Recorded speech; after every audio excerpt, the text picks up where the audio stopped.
जय हिंद। आप सभी को स्वागत करता हूँ। भारत का संविधान, आज हम बात करेंगे भारत में नागरिकता प्राप्त करने की विधियाँ। तो ये मेरा नया लोगो है और जो नए व्यक्ति इस चैनल पर आए हैं ज़रूर आप इस चैनल को सब्सक्राइब करिए। आपके ज्ञान और आपके परिवार में ज्ञान को बढ़ाने के लिए ये मदद करेगी। तो चलिए हम शुरू करते हैं कि नागरिकता प्राप्त करने के लिए क्या क्या विधियाँ हैं।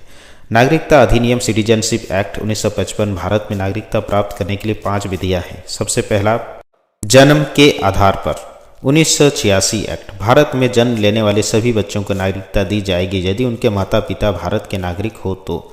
जैसे हम सब, हमारे सभी के माता पिता पहले से ये भारत के निवासी हैं तो उनके आधार पर हमें नागरिकता प्राप्त होती है। नंबर 2, वंश के आधार पर 1992 एक्ट, विदेश में जन्म लेने वाले बच्चों को भी नागरिकता दी जाएगी यदि उनके माता पिता या दोनों में से कोई एक भारत के नागरिक हो।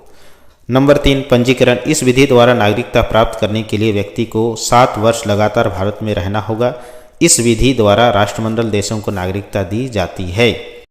नंबर 4, देशीकरण, जो व्यक्ति भारत के कोई एक भाषा जानता हो और भारत के प्रति सकारात्मक सोच रखता हो, वैज्ञानिक हो या कला में निपुण हो, साथ ही लगातार भारत में 10 वर्ष तक रहा हो तो उनको नागरिकता दी जाएगी। नंबर 5, अर्जित भूमि, किसी विदेशी राज्य को भारत में मिला लेने पर वहाँ के लोगों को नागरिकता मिलेगा। सिक्किम का भारत में विलय होने के बाद वहाँ के निवासियों को नागरिकता मिला।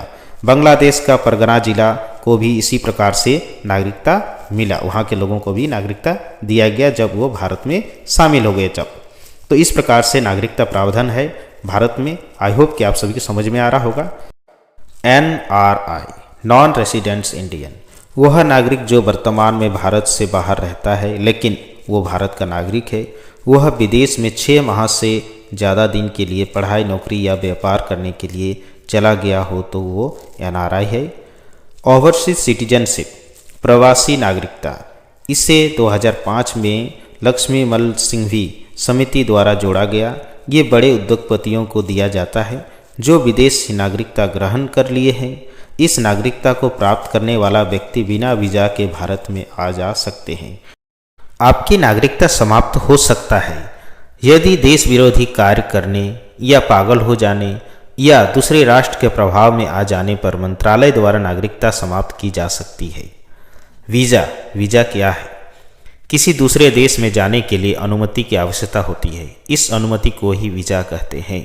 बिना वीजा के किसी दूसरे देश में प्रवेश करना कानूनी अपराध है। पासपोर्ट किसे कहते हैं? अपने देश को छोड़कर दूसरे देश में जाने के लिए खुद अपने देश से ही अनुमति लेनी पड़ती है, इसे पासपोर्ट कहते हैं। तो आई होप कि आप सभी को पसंद आया। अगर पसंद आया तो आप सब कमेंट करके ज़रूर बताइए। आप सभी को बहुत बहुत धन्यवाद।